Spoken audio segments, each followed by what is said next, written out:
नमस्कार, आप देख रहे हैं टोटल टीवी। मैं हूं आपके साथ ज्योति यादव। चले बुलेटिन की शुरुआत करेंगे इस वक्त की बड़ी और अहम जानकारी के साथ। गुरुग्राम में बारिश से बेहाल हुआ हाल। गुरुग्राम पर प्रशासन ने एडवाइजरी जारी की और आज के लिए वर्क फ्रॉम होम देने की सप्ताह अपील की है और इसके साथ ही डीसी गुरुग्राम की ओर से जारी किया गया है आदेश। ये बड़ी जानकारी, आज के लिए वर्क फ्रॉम होम करने की सलाह दी गई है और डीसी गुरुग्राम की ओर से यह आदेश जारी किया गया है। दरअसल गुरुग्राम में भारी बारिश की वजह से जनजीवन जो है वो पूरी तरह से अस्त व्यस्त हो गया है और गुरुग्राम प्रशासन की तरफ से ये गाइडलाइन जारी की गई है। दरअसल बारिश से हाल बेहाल है और गुरुग्राम प्रशासन ने ये एडवाइजरी जारी की है जहां पर आज के लिए वर्क फ्रॉम होम करने की सलाह दी गई है और डीसी गुरुग्राम की ओर से यह आदेश जारी किया गया है।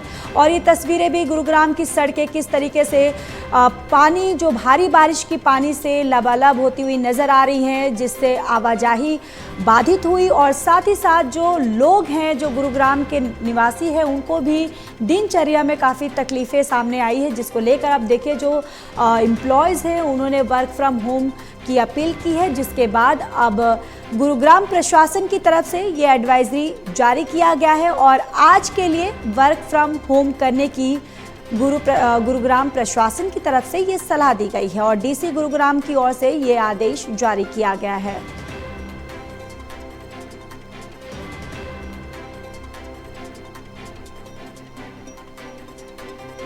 और ये बड़ी जानकारी देखिए, गुरुग्राम में भारी बारिश से हाल बेहाल हुआ, जहां गुरुग्राम प्रशासन ने एडवाइजरी जारी की है और इसके साथ ही आपको बताते चले कि आज के लिए वर्क फ्रॉम होम करने की सलाह दी गई है। डीसी गुरुग्राम की तरफ से ये एडवाइजरी जारी की गई है और ये तस्वीरें भी गुरुग्राम की सड़कें पानी से पूरी तरह से लबालब होती हुई दिखाई दे रही हैं, जिससे आवाजाही बाधित हुआ। लोग जो हैं उनके दिनचर्या में काफ़ी दिक्कतों का सामना करने में भी यहाँ पर दिखा है। और इसके साथ ही आपको ये भी बताते चले कि वर्क फ्रॉम होम काम करने की जो गुरुग्राम के डीसी हैं उनकी तरफ से ये आदेश जारी किया गया है।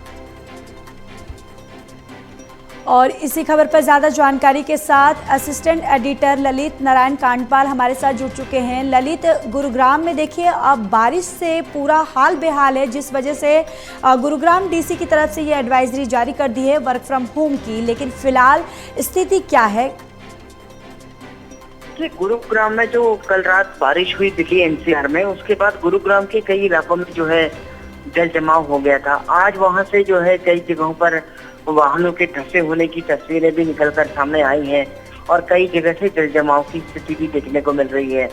इसके बाद जो है तकरीबन जो डीसी की ओर से जो जारी की गई है एडवाइजरी, उसमें साफ तौर पर कहा है कि कल रात जो बारिश हुई है वो तकरीबन 133 मिलीमीटर रिकॉर्ड की गई है और आज सुबह भी जो है वो बारिश हुई है। तो ऐसे में उन्होंने सभी कंपनियों से अपील की है कि वो अपने कर्मचारियों को जो है वर्क फ्रॉम होम करने की सलाह दें आज के लिए, क्योंकि आज जो है बारिश काफी ज्यादा हुई है। उसके बाद पानी जमा हो गया है कल रात भी, तो उसके कारण जो है आवाजाही में परेशानी हो सकती है और लोगों को समय लग सकता है। तो कुल मिलाकर के अगर देखा जाए तो गुरुग्राम में पानी भरता है ये तो देखने को मिलता ही है, लेकिन ये जो आज एडवाइजरी जारी की गई है इसके बाद इतना माना, अगर इसको लोग कंपनियां अपने एम्प्लॉइज को देती हैं और आगे बढ़ाती हैं तो ये कहा जा सकता है कि थोड़ा जाम की स्थिति कम होगी।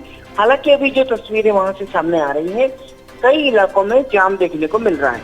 जी बिल्कुल ललित, लेकिन देखिए सवाल वही है, जब भी ऐसी बारिश होती है जिस तरीके से प्रशासन की तरफ से इतने बड़े बड़े वादे जो है वो किए जाते हैं कि जल निकासी को लेकर कि पानी जो है बरसात होगी, बरसात को लेकर प्रशासन पूरी तरह से तैयार है, लेकिन ज़मीनी स्तर पर ऐसे वादे जो हैं वो धरातल पर कुछ और ही नज़र आते हैं। देखिए, इंतजाम तो प्रशासन ने दावे किए थे कि इस बार बारिश में बिल्कुल स्थिति नहीं देखने को मिलेगी, लेकिन बावजूद उसके प्रशासन के दावे धरे के धरे रह गए और नतीजा ये हुआ कि कई इलाकों में पानी भरा हुआ देखने को मिला और उसी के कारण जो है लोगों को समस्या हुई और कई जगहों पर हमने देखा कि जाम भी बड़ा, कई जगहों पर भयंकर जाम दिखाई दिया। आज भी सुबह के वक्त में है। तो कुल मिलाकर के ये बार बार ये जो स्थिति पैदा हो रही है कि पानी भरता है, प्रशासन ठीक करता है, इसका मतलब ये है कि समस्या सही तरीके से पहचान में नहीं आ रही है और न ही उस समस्या का सही उपाय हो रहा है। इसी वजह से गुरुग्राम जैसी जगहों में पानी भर रहा है। वहीं दूसरी तरफ आप नोएडा देख सकती हैं कि नोएडा में पानी नहीं भरता है। अगर बारिश होती है तेज तो अगले 1 से 1.5 घंटे में जो है पानी सड़कों से रिलीज हो जाता है। तो यानी कि अगर ड्रेनेज सिस्टम को देखा जाए तो नोएडा का जो ड्रेनेज सिस्टम है वो एक तरीके से बेस्ट है दिल्ली एनसीआर में, और अगर उसी तर्ज पर सभी जगहों को विकसित किया जाए तो निश्चित तौर पर ये कहा जा सकता है कि वो एक सही प्रयोग हो सकता है। जी चलिए ललित, तमाम जानकारी के लिए धन्यवाद।